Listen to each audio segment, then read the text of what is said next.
வால்மணி செம்மணி ஜினாமணி கருமணி மாயமணி மகாமணி வேதமணி நாதமணி பூதமணி மந்தமணி முத்துமணி நாடகம் பேசுகிறேன். ஐயா, நீ அன்புள்ள ஜாதகம், பாஷுள்ள ஜாதகம், இறக்கவன ஜாதகம், அது உதவி ஜாதகம் எல்லாருக்கும் உதவி செய்தீங்க. எல்லாம் உங்களை வச்சு பயன்படுத்தினாங்க. இந்த பித்ரு தோஷத்தால கூட பிறந்தவங்க மொத்தம் பட்டு பட்டு இறந்துட்டாங்க.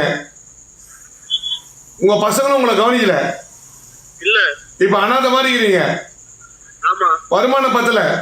ஒரு கூலிக்கார மாதிரி வேலைக்கு போறீங்க, அதுவும் வருமானம் பத்தல. வாங்கின கட்ட குடும்பம் வட்டி கட்ட முடியல, நகரட்ட மூட்ட முடியல. இது பித்ரு தோஷம். முன்னோர் சாபத்தில் பட்டு கூட போட்டு எடுத்துட்டாங்க. அது பித்ரு தோஷம், முன்னோர் சாபம். இப்ப அதால மனநிலை இல்லாம இருக்கீங்க. அந்த பித்ரு தோஷம் நீங்கி நான் வாழ்க்கையில முன்னுக்கு வரணும். இனி யாருக்கும் இறப்பு ஏற்படாது. வரக்கூடிய ஆபத்து முன்கூட்டியே சொல்லிடுவேன். அதாவது எங்களை வரத்துக்கு முன்னாடி பட்டு 4 பேர் எடுத்துட்டாங்க. இப்ப 2 பேர் இருக்கீங்க. உங்க உயிருக்கு எதுவும் ஆபத்து கூடாது, உங்க பிள்ளைங்க எதுவும் ஆபத்து வரக்கூடாது. உங்க பிள்ளைங்க உங்களை சேர்க்கல, அனாத மாதிரி இருக்கிறீங்க. ஐயா, எந்த ஊர்ல பேசுறீங்க? திருவண்ணாமலை. ஆமா. ஆக மொத்தம் அனாத மாதிரி இருக்கிறீங்க.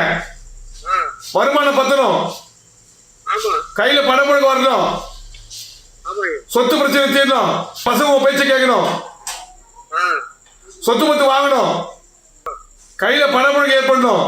எல்லாத்தையும் தோத்துட்டீங்க. ஆனா வர வைக்கத்தான் ஜோசியம். மீண்டும் சொத்து பத்துல உருவாக்கிட்டு தான் ஜோசியம். போதுமா? திருவண்ணாமலை நிறைய கோயில் கும்பாஷம் பண்ணிட்டேன். திருவண்ணாமலை அடியண்ணாமலை அபய மண்டபம் நான் தான் கட்டி கொடுத்துருக்கேன். கோபுரத்தை விநாயகர் பண்ணி கொடுத்துருக்கேன்.